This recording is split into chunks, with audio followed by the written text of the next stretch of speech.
Support for Your Fantastic Mind, provided by Southern Company Foundation.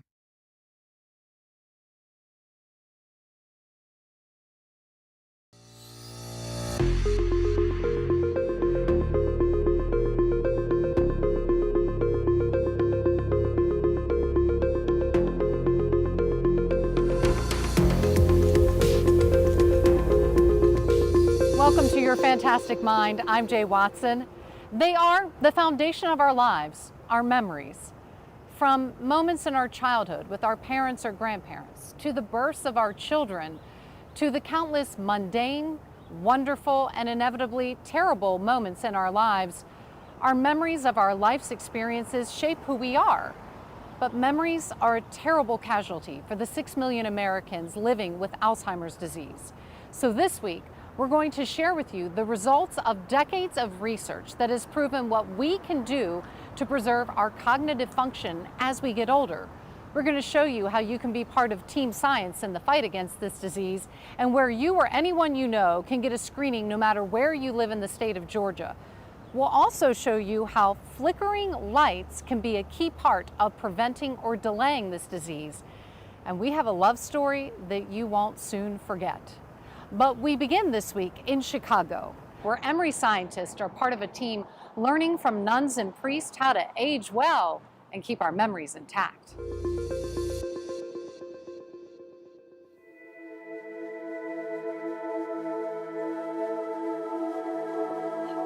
On this day, there is little in the way of wind in the Windy City.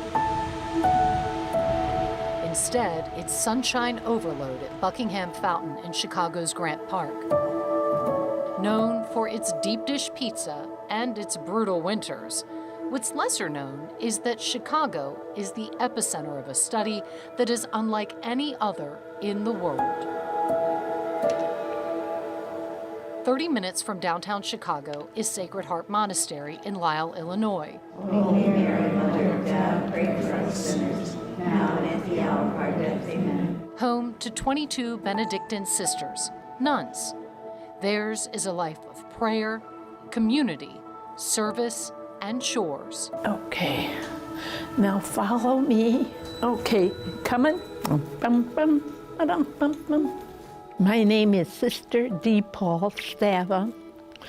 I'm 88 years old, and I'm the third oldest in this community. While Sister DePaul delivers the mail, 83-year-old Sister Lois Jean helps get ready for lunch. I've been a nun for 66 years. Along with morning prayer and Mass and volunteer work, all done together in community, these sisters and some nearby priests have another title as well, research participant. I always felt like I wanted to do something to help people. And when they said that this was a research program, and I know my dad had Alzheimer's, I think. We didn't call it that at that time. But I always felt so bad because he was like a different person when this happened to him.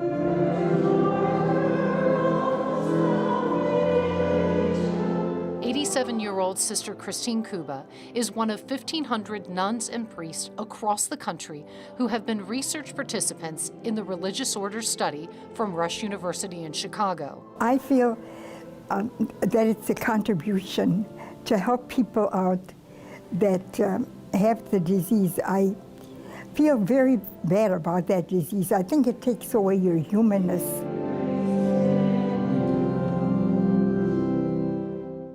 Emory University is a collaborator in the landmark 25-year-long study. The amount of information that can be collected now in days is what we used to collect over a decade, 10, 20 years ago. Yeah, actually, let's go to the other one. It's not going to be figured out in one person's lab. It's going to be a team. Somebody will look to see if the person had Alzheimer's dementia. Dr. David Bennett is the director of Rush's Alzheimer's Disease Center and leads the religious order study, which began when he was inspired by an earlier study done on older nuns.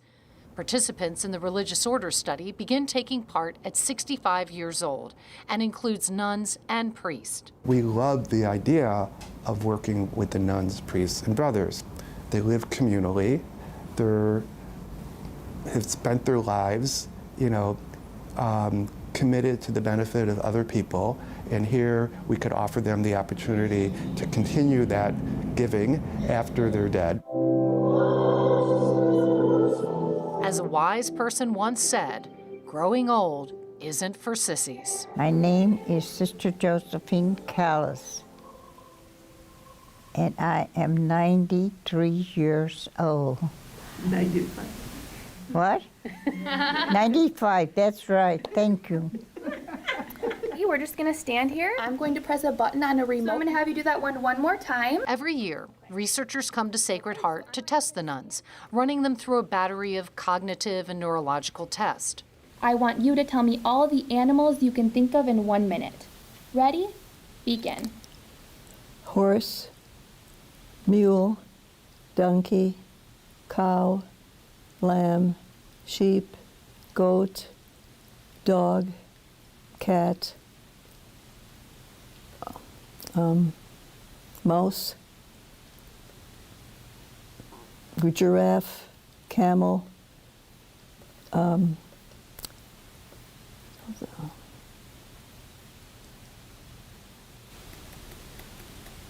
So now I want to see if you can identify different smells. It's hard to tell. I think rose. The tests are not easy. It's always very interesting how much you can, you would say, decline from what you did last year. You don't realize that until when you go through this program, how much you can forget. So now we're going to do that same thing with your left hand. Across the street at St. Procopius Abbey, 85-year-old Father David Turner goes through the same testing each year. Okay, that'll be fine. When I saw a possibility of me contributing to research, that's why I signed up and have been part of this program. Now I'm going to name 3 objects. In this study, nuns account for just over 70% of research participants. Priests make up 30%. I'm going to go ahead. Fewer than 10% are minorities. Okay, she's here because her chair is here, and she puts the dishes away. Come on. There is something else all these nuns and priests agree to when they sign up. This little thing right here is critical for the way we encode memories. Brain donation after death. And how do you feel about that? I'm dead. What do I care? Yeah, you could have my brain. Sister DePaul loves to entertain. My nickname was Skinny when I entered, because I was 98 pounds. Through humor and her harmonica.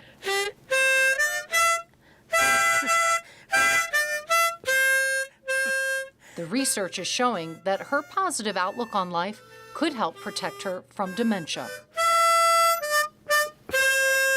You're funny.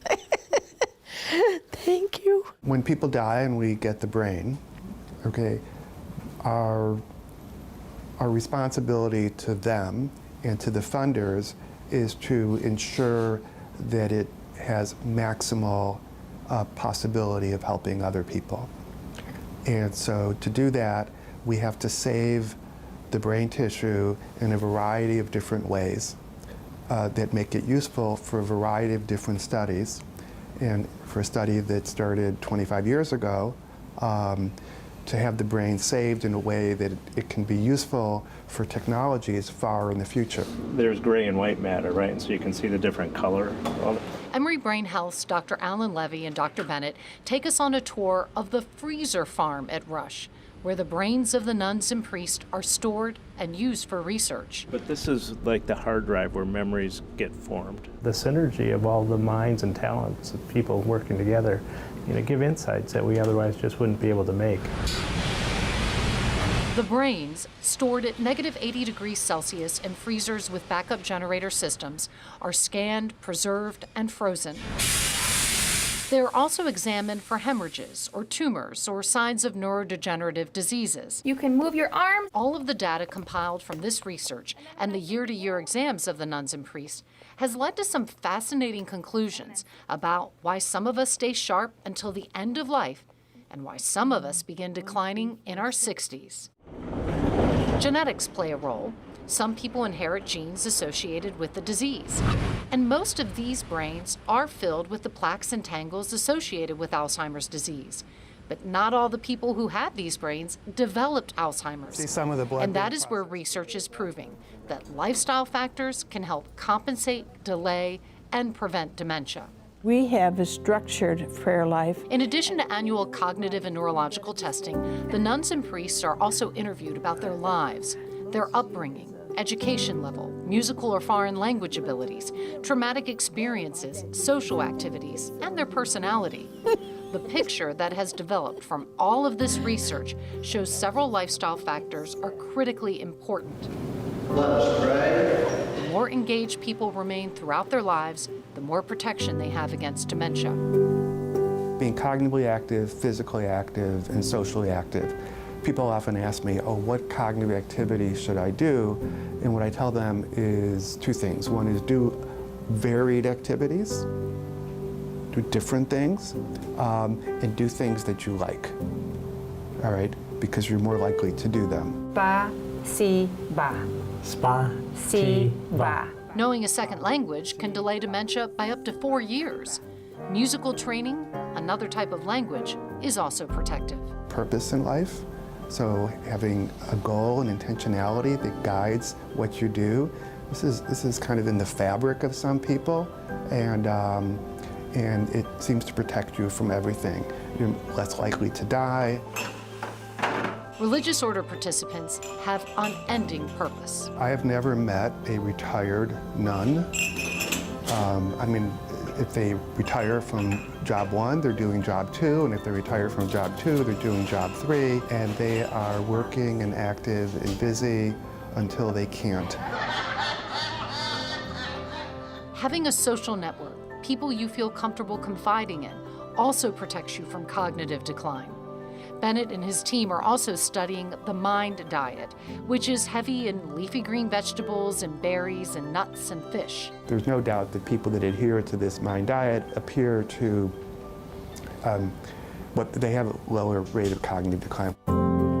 There are also things you should avoid in order to protect your cognition. If you know people that you're going to have a negative interaction with, just avoid them, all right? Because having negative social interactions is associated with a faster rate of memory loss and a greater risk of Alzheimer's dementia.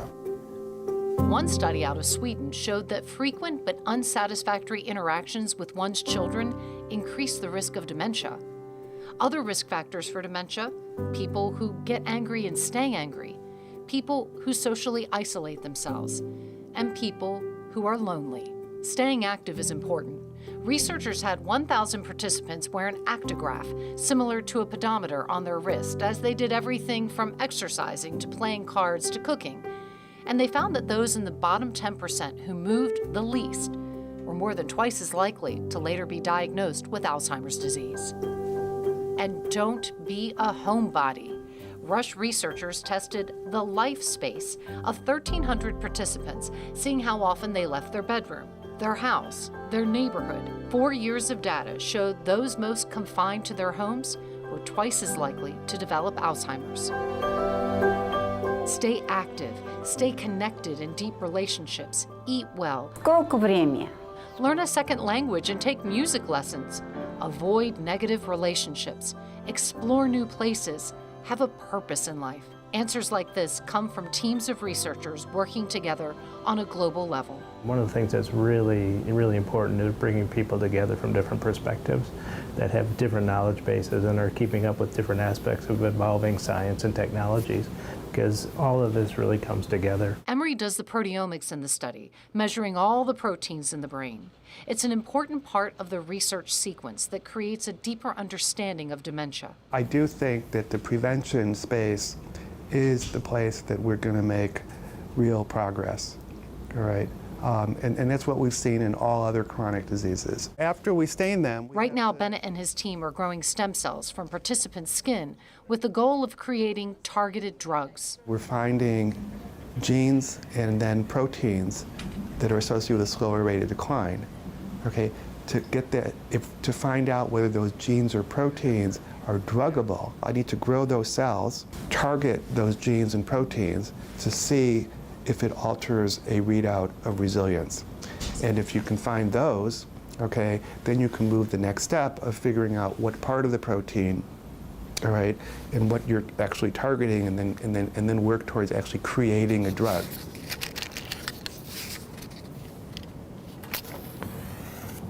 There's a level, I think, of peacefulness, of prayerfulness, of appreciation of God in our lives that is contentment.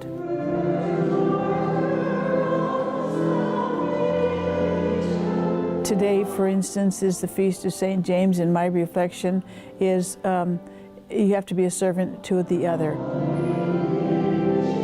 They've made a profound commitment to science.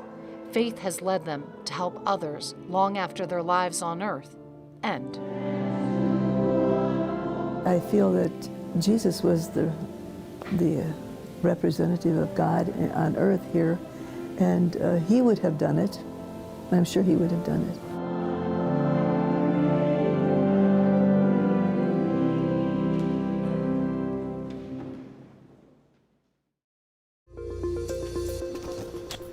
"59-year-old Kathy Knapp will be at Emory Brain Health all day. So what I'm going to have you do... Kathy and 1,200 other people have volunteered to give their time to be part of the Emory Healthy Brain Study. I'm thinking no one looks good from this angle. Relax your arm down. People come in for 6 or 7 hours. They do all kinds of cardiovascular stuff. They do all kinds of cognitive testing. They donate blood. They give up spinal fluid. They all have lumbar punctures. They subsequently have MRI scans now that are getting scheduled for everybody. They collect microbiome or stool samples. So I'm going to read that same list. I was a little disappointed with the pencil test drawing part, that I couldn't do that a little bit better. Once you take a deep breath in. Kathy said the lumbar puncture was no big deal. It was pretty comfortable. It was like taking a nap on my side, so it wasn't that bad. The goal is to enroll 3,000 people to help researchers figure out 2 critical things when it comes to Alzheimer's disease. Who's going to develop disease and when are they going to develop disease? If we want to catch the very initial phases of that, we have to catch people in their 50s and 60s. And we can, in fact, using current technology, detect and identify the presence of Alzheimer's pathology in perfectly healthy people as early as in their 50s. Dementing disorders begin decades before symptoms start. This is a powerful way to help scientists predict and one day prevent Alzheimer's disease. This time I want you to hold this cup of water as you walk. Kathy has no family history of dementia. She signed up after her partner did. When they come out with new information on a study, don't you wonder about the people who did that study? Don't you wonder about who lined up and said, okay, it's all right with me if you do this to find out, so that down the road you can find out that, you know, X drug actually works for this thing, or we've found that if you eat this way and exercise that you can put off. I mean, how else do they get that information if not for people to say, okay, I'll do it. I'll do it. All right, so we're going to start with 2 automatic. The answers are within us. And so I said, sure, because why not? If the brain study's not for you, your participation will help us. Emory's Healthy Aging Study is open to anyone over 18 who can answer questions online. It is a game-changing effort. Close to 30,000 people are in it so far. A massive group effort is required to conquer this disease. Say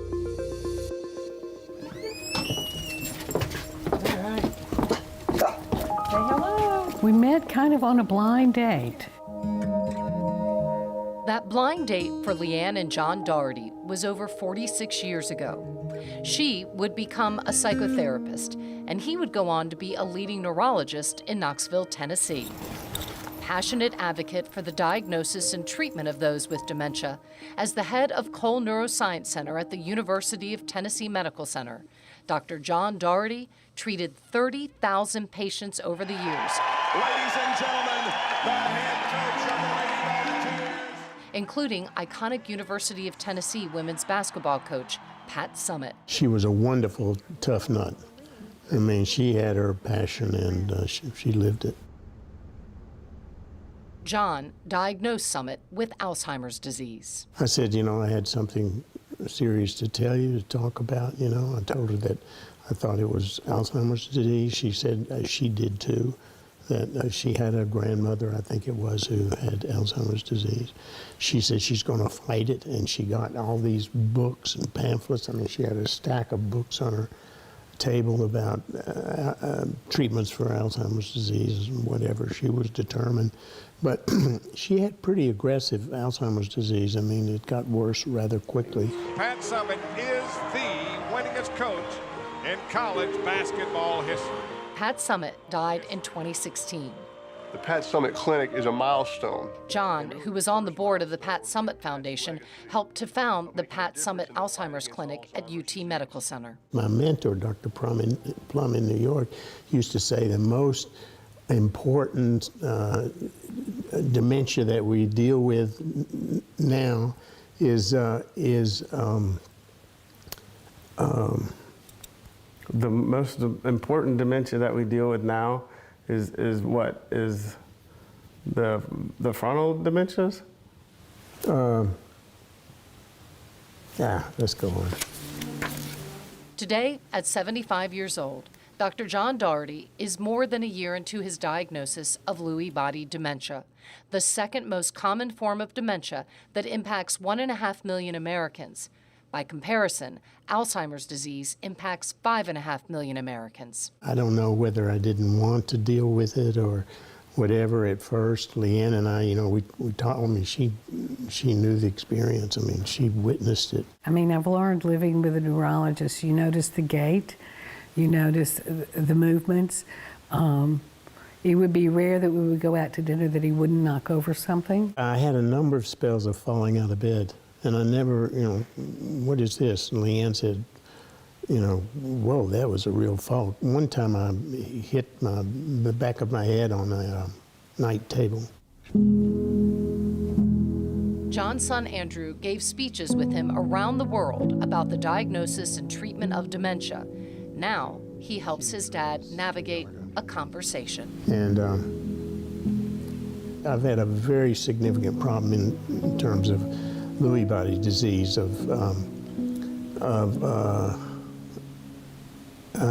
anxiety. Yeah, of anxiety. I tend to miss a few words as time goes on, but anxiety was a terrible problem for me. John is an astute clinician, you know, brilliant, wonderful person, and had the insight to realize the types of symptoms he was having. Dr. Alan Levy, the chairman of neurology at Emory Brain Health, is Dr. Doherty's doctor. We can now use special tests like PET scans or some blood tests or spinal fluid tests in Alzheimer's disease to determine if some of the pathology, the microscopic pathology, is present.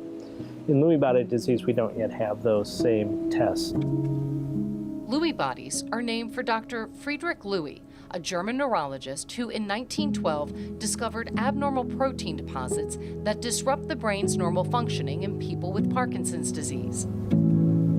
These protein deposits develop in nerve cells in the brain regions involved in thinking, memory, and movement. Lewy body and Parkinson's have many similarities. There are often some signs that resemble Parkinson's disease that are overlapped with Parkinson's disease and the motor features of Parkinson's disease. So, for example, problems with gait and falls are very common in Lewy body disease as well. Sleep abnormalities are, we're learning, really one of the tip-offs. Up to 80% of people have hallucinations with Lewy body. Memory loss tends to be more common in early Alzheimer's than in early Lewy body dementia. Lewy body cannot be definitely diagnosed until autopsy. When it comes to his own condition, Dr. Doherty's expertise has not dimmed. There's a long period in which you're symptomatic, falling out of bed, or doing different things, and memory is still surprisingly good. That's because in Lewy body, you don't have that focal abnormality of the hippocampus that's responsible for memory like you do in Alzheimer's disease. In normal Alzheimer's disease, hippocampus is involved, and the other parts of the brain are not so involved. And in diffuse Lewy body disease, the pathology involves the frontal cortex, the autonomic system, the brain stem, so you get a lot of these behavioral problems associated with it, like agitation, depression. Specifics about what may have led the Oscar. Lewy body has been in the news more in recent years because of prominent people diagnosed. Said Williams had Parkinson's disease, but a pathology report reveals he also suffered from Lewy body dementia. An autopsy showed beloved comedian Robin Williams, who committed suicide in 2014, had Lewy body. He launched CNN in 1980. And CNN founder Ted Turner revealed in 2018 he has Lewy body. Dr. John Doherty has walked thousands of families through the devastation of a dementia diagnosis, but there was no way to prepare for his own, even as a son who diagnosed his mother with Alzheimer's disease. His sister had it too. It's hard to watch him be sad about those losses. Here's a man who used to control everything. I cried. I mean, that was tough. I remember going to work the next day and struggling a little bit because he's this mentor for me for everything. This person who, when I walk down the streets in Knoxville, people come up to me and say, you know, how just amazing he is. And he's asking me, you know, what is the meaning of time? Why is 3 o'clock in the morning different than 6 o'clock in the morning? I can't tell time. Revered for his deep connection to his patients and their families, John Doherty worked tirelessly to remove the stigma that often accompanied a diagnosis. This is a photograph. He continues to do that now by sharing his own diagnosis and journey. It's not just loss, we still have meaning, we can still help people. And that's what John and I have done all our life. We're both in the helping profession. So this is not exactly the way I imagined I'd be helping people, but it is what it is. And if we can keep that meaning, it inspires us. I think the main thing is to be in the moment, and that acceptance. The first noble truth is there is pain. There is pain, there will be pain, but you don't have to suffer. And if you resist the pain, that's suffering. First you cry, and you honor that. I mean, I have losses every day, I'm getting old. John and I make a better team. His past memory is better than mine, and my reason's better than his, so we're a pretty good team right now.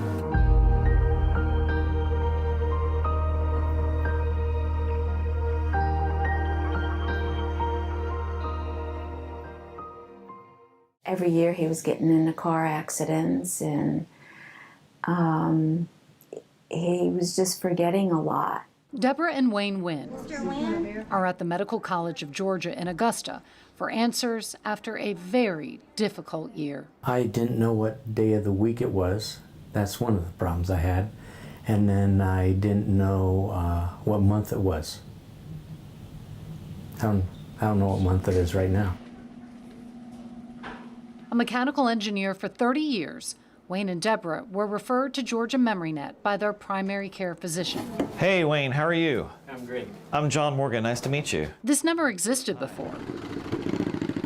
In a state where many counties lack a single neurologist and have few family doctors, early dementia diagnosis and care is next to impossible. You did a one-pager called the Montreal Cognitive Assessment, looking at your function on that.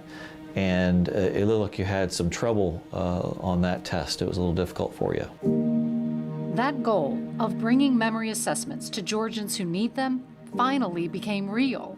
It was passed by Georgia's legislature in 2018 and funded by the Georgia Department of Human Services and Division of Aging Services, and is supported by community organizations like the Alzheimer's Association. There's a lot of education and training. Dr. James Law, Vice Chair of Emory Neurology, is the director of Georgia MemoryNet. Emory serves as the central coordinating and training center for the entire network across the state. I would love for everybody in the state of Georgia to be able to reach a center of expertise within the state in less than 60 minutes, less than 1 hour of driving. With that distance in mind, Georgia MemoryNet was created.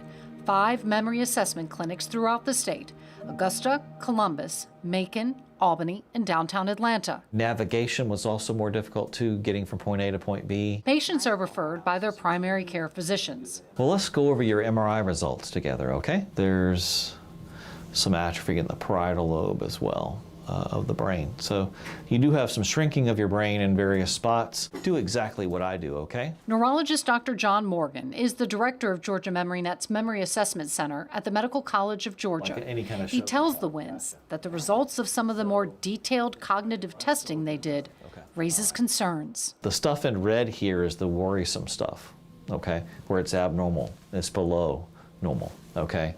So your processing speed was abnormal. One measure of the thinking executive function speed was not good. And then your memory was significantly impaired, which is what I'm hearing in your history. Tap them big and fast like that. Good. Okay. All right. He puts together a plan to recheck Wayne's thyroid levels and to treat him for depression.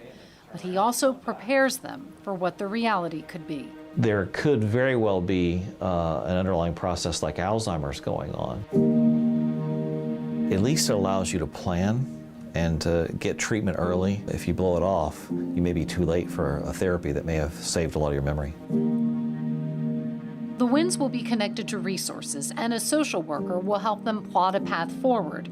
While many see a diagnosis of dementia as hopeless, there are interventions and promising drugs on the horizon that only work in early disease stages. I am starting to sort of really embrace the idea and try and communicate the notion that diagnosis delayed is going to mean treatment denied, because these first rounds of really encouraging and effective Alzheimer's drugs will be meaningless if we don't identify these people early enough.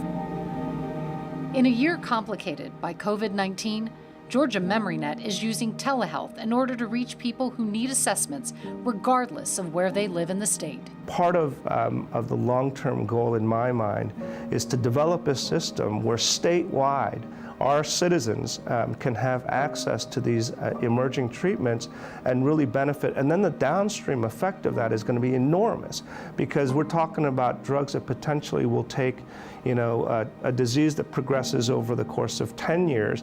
If we stretch that out to 15 years, it will reduce the cost and burden of Alzheimer's disease by 50%.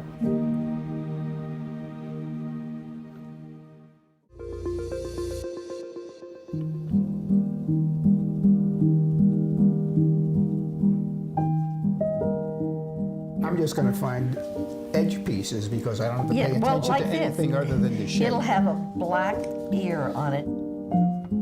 Jackie and David Spearman tackled the sort of insanely detailed puzzles that demand nothing less than a divine level of patience and persistence. Oh, wait.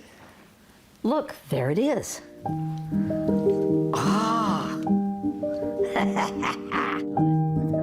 At 77 years old, their life in retirement is filled with friends, family, volunteer work, and this. I've always been a real supporter of research. No kisses. To me, it's not painfully loud. And the lights are not nearly as bright as you would think they are. They start out bright, but then either your eyes adjust or something. And so they're bright, but they're not, I don't find them to be annoying. Okay. A retired psychotherapist, Jackie is part of a first ever human trial called Flicker. Except these have to go on first. As the name suggests, Jackie wears these glasses that flicker light 40 hertz 40 times per second, along with a headset that turns a tone on and off 40 times per second. She's been doing this an hour a day for almost a year. I suspected something before anybody else did.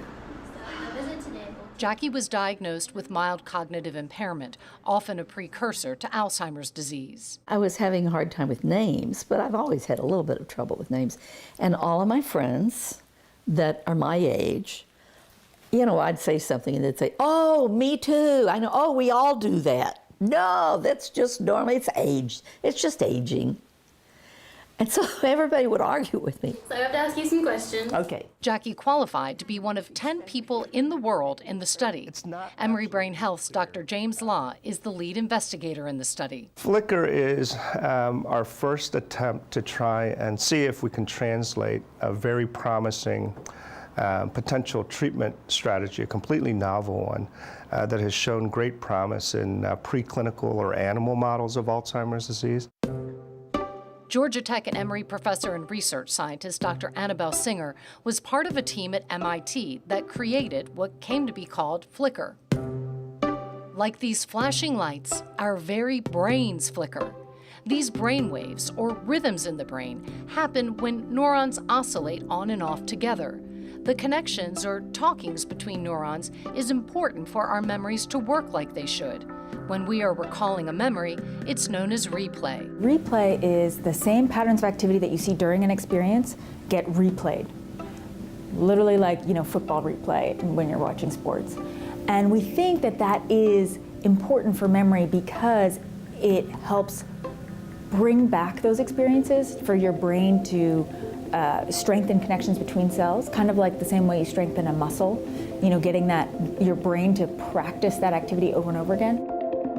But when amyloid plaques and neurofibrillary or tau tangles build up in the brain, it's thought they can disrupt this important rhythm, hurting communication between neurons. We saw fewer of these replay events, and we also saw a lack of what we call gamma oscillations. These are oscillations around 30 to 50 hertz that people have studied in many different brain regions. In the hippocampus, which is important for memory, during this replay, we think it's important for coordinating many neurons to fire together, to behave together. So that deficit inspired us to stimulate at gamma to potentially alter the course of the disease. This is a mouse undergoing flicker. Singer and the team discovered that when they flash lights at mice with Alzheimer's disease at 40 hertz, 40 times per second, similar to the brain's waves, the amount of amyloid plaques in the brain dropped dramatically.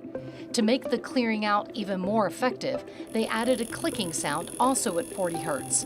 When the mice were put through cognitive tests, they performed dramatically better, such as remembering an object they'd seen before or where to find a platform in a pool.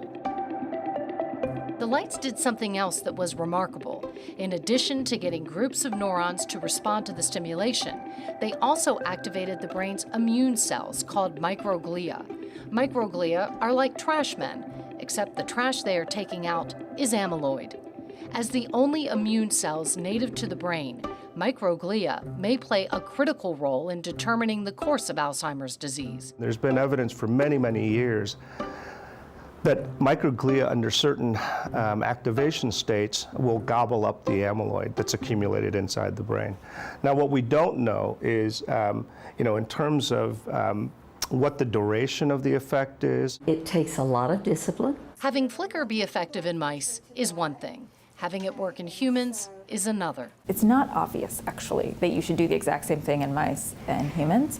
And humans are much more complicated. So first, I'm going to listen to your heartbeat. To measure if it's working, Jackie and the others undergo MRIs and PET scans and spinal taps and EEGs and blood draws. In all of our brains, amyloid and tau are constantly being made and constantly being cleared. One thing that could be going wrong in Alzheimer's is that they're being produced too much.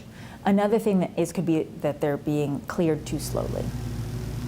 That's why flicker is not a one-time thing. The results in mice showed that. If you do the stimulus just for an hour and look in sensory brain regions, the effects last for a couple hours. So the reduction in amyloid beta, for example, lasts for 4 to 8 hours. By 24 hours, it's back to normal. Amyloid builds up in the brain 20 or more years before symptoms begin. We're starting to see some evidence that in patients who have mild cognitive impairment from Alzheimer's disease, even though those people also have had this amyloid for many, many years, if we catch them at that very early mild cognitive impairment stage, doing things that remove the amyloid may yet benefit those individuals. We think it would be something that you do every day, potentially.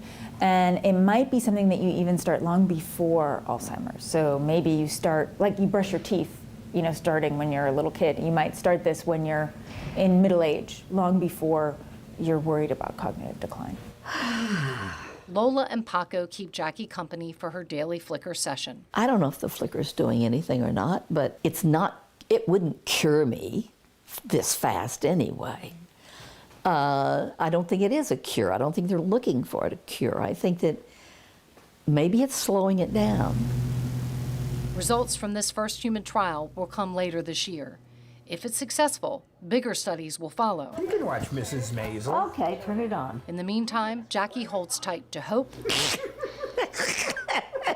to laughter, and to life with her best friend of more than half a century. It also gave me hope that even if it doesn't come to fruition in time to help me, maybe it will to help some people that are on down the line.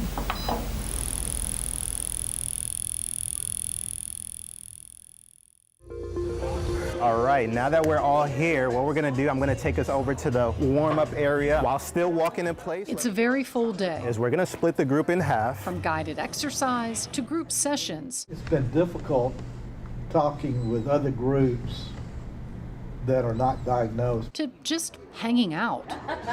But what you're looking at is a living laboratory, one that will teach researchers much more about dementing disorders in their earliest stages. I get so full and so excited to say I'm part of a trailblazing team that's going to be the benchmark for something that's going to happen all over the world. Were you here today? And I said, you guys need to make a big old picture of us and put it on the wall out there, put our names beside, because we are the first group. We know there are probably close to 50 million people in the United States today who have Alzheimer's disease pathology but are asymptomatic. This is a chronic disease where it takes decades for the pathology to develop to the point where it overcomes an individual's resilience. We're starting this program as a research phase for people with mild cognitive impairment, memory loss. Patients are usually diagnosed and don't see their doctor again for a full year. This changes that and allows researchers to follow people week to week to see the progression, to learn what interventions are truly effective. The Cognitive Empowerment Program at Emory Brain Health is for those impacted and their care partners. For 1 year, twice a week, the group meets. Sensors and cameras will measure the gait and movements of participants, able to track changes for the better or worse throughout the year. So it is an observational research study, meaning that as we carry out our program, we're observing how people perform, both by doing baseline assessments. So we do some basic paper and pencil cognitive tests and some questionnaires based on their sense of well-being and their empowerment and their stress and depression. And then we will monitor that over time. We're gonna explore what does that look like for you guys? It's not a one-way relationship between researchers and participants. Our real goal here is to help empower people to live the best lives that they can for as long as they can. People with mild cognitive impairment and their care partners. Research is showing that certain interventions can slow progression of the disease. There is preliminary research that shows that structured activities like this help slow down progression, but we want to bolster that field of knowledge. We use cognitive brain training exercises on a computer program. You ready to start? That they can practice here, but also they can practice at home. Where was the one that was different? There you go. And then later we'll use some of our other developed cognitive programs that we've used in cognitive neuroscience neurology for a long time that use calendars to train people to use a little handheld calendar that they keep with them all the time, to teach them strategies for reminders and compensatory strategies. Make sure you're breathing. We're still getting that blood flowing through the muscles. They're encouraged to exercise and embrace a Mediterranean diet. Welcome again to the Innovation Accelerator space. They're also partners with researchers from institutions like Georgia Tech and Emory. Some weeks it'll be students coming in and asking questions and talking with you. Some weeks it will be researchers coming in and having you do things like asking you to play games and answer questions and do focus groups. This group is filled with experts who can tell researchers what it feels like to live with a disease that slowly takes away from you, and what it feels like to be the person caring for them. For me personally, I just want to make sure that I can be the very best caregiver I can give, because he is so awesome.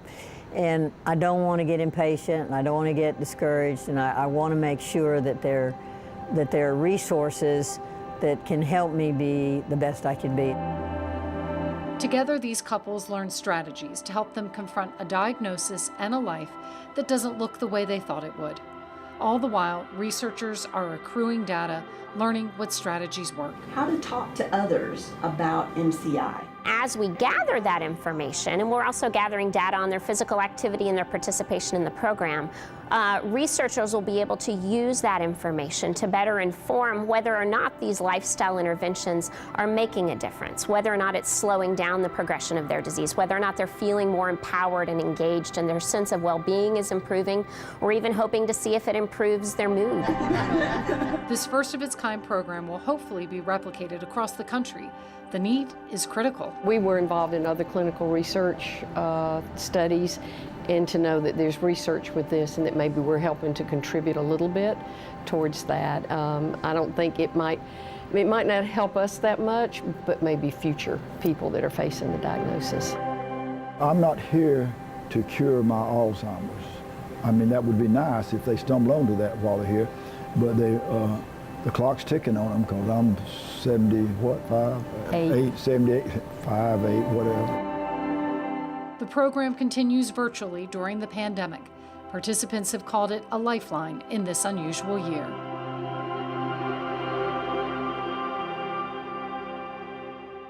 $16 million adults in the United States are a caregiver for someone with Alzheimer's disease or another dementing illness. And while the majority of those caregivers are women, in married couples over 75 years old, the care is equal between husbands and wives. We hope our final piece this week touches you as much as it touched us. It's about art and music and love. This is Phyllis and Richard's story. Even though it's free and open to the public, a seat at the Emory Chamber Music Society's midday concert is a hot ticket. Happy Valentine's Day, Phyllis. Dr. Richard Franco and his wife Phyllis are regulars at William Ransom's concerts. Music is a big part of their life. Richard takes Phyllis with him everywhere. Phil, we've got a great day to take a ride around. Not just to concerts. You're good. But to parks. Perfect in every way. All over Atlanta. Every little breeze seems to whisper. First of all, I don't want to be lonely. Secondly, I'm proud to show Phyllis off anywhere we go.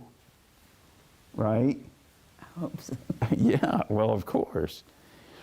Thirdly, why wouldn't we go out? We're just together. All righty, here we go, Phil. Phyllis had a phenomenal memory. I always relied on her when we went to a party. She knew the names of everyone. I didn't. Phyllis loves to go out and about. A neurologist for 42 years, Dr. Richard Franco recognized the devastating symptoms of Alzheimer's disease in his wife more than a dozen years ago. Everything is pretty. The sun is out. He left his practice after Phyllis drove almost to Alabama on the wrong side of the road. On your mark, let's go up. Both 82 years old, Richard takes care of Phyllis full time. You have someone come at night Yes. so you can sleep. Right. But you are her caregiver every day. Well, I don't really look at myself as the caregiver. I look at myself as we're partners in functioning together. It may be hot. Let me try it. You ready to dig in? So from the time she wakes up and throughout the day, Here we go. Ready? Upsy daisy. he tends to the woman he fell in love with in 10th grade civics class. Walking, walking, walking. I couldn't get a date with her because people would ask her 6 months in advance. We forgot to say a blessing. These days, Amotzi lehem min haaretz. Amen. their life together has a soundtrack. You are my sunshine, my only sunshine. Music is in a different part of the brain When skies are gray. than memory. Most of memory is in the temporal lobes, hippocampal area. Music is often spared. It's one of the great means of connecting and communicating. Please don't take my sunshine away.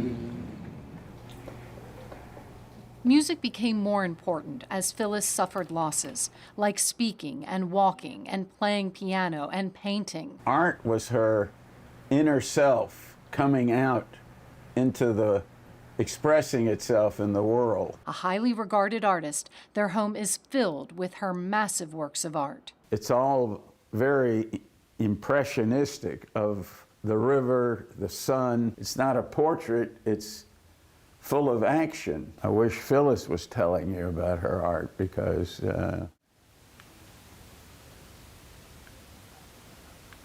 I'm sad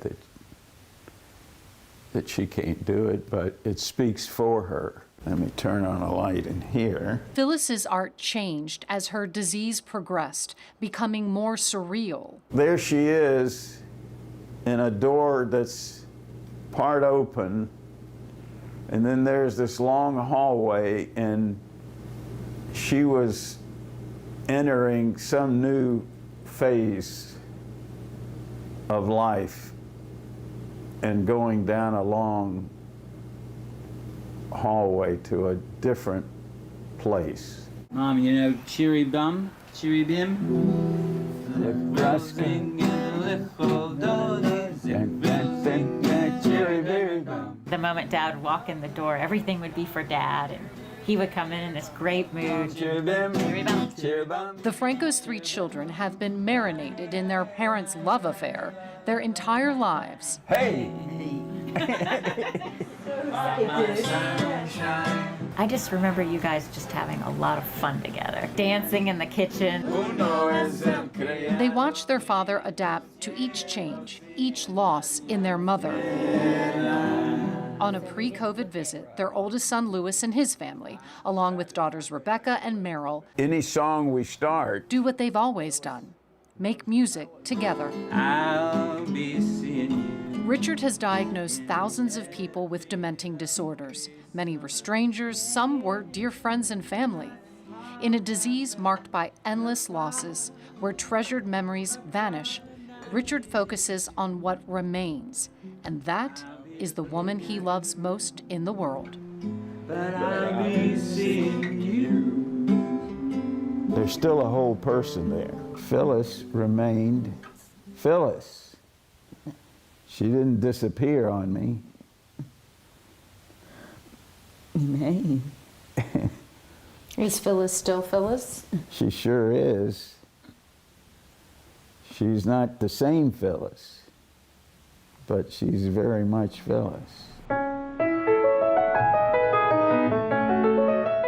Phyllis's gift for playing piano has been passed down to her granddaughter, who plays one of her favorites, Claire de Lune.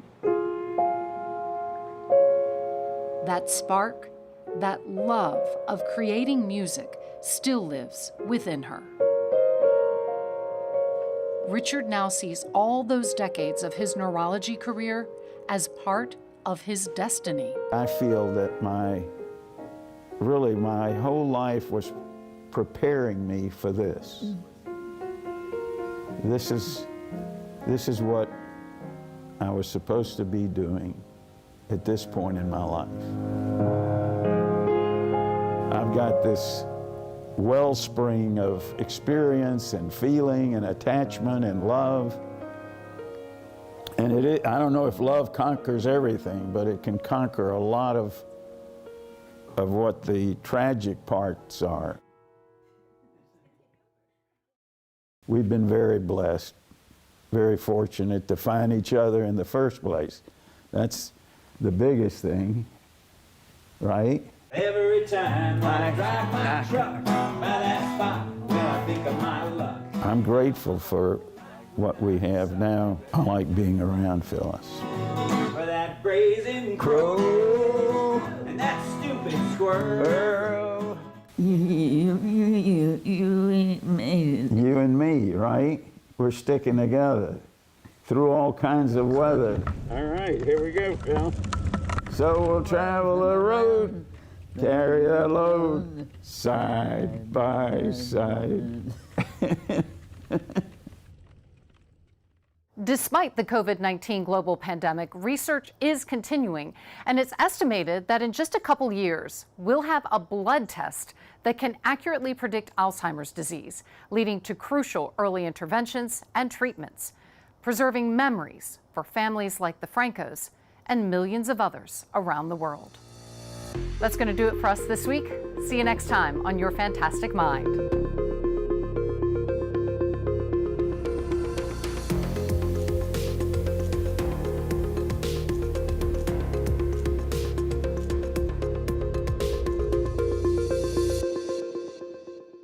Support for Your Fantastic Mind, provided by Southern Company Foundation.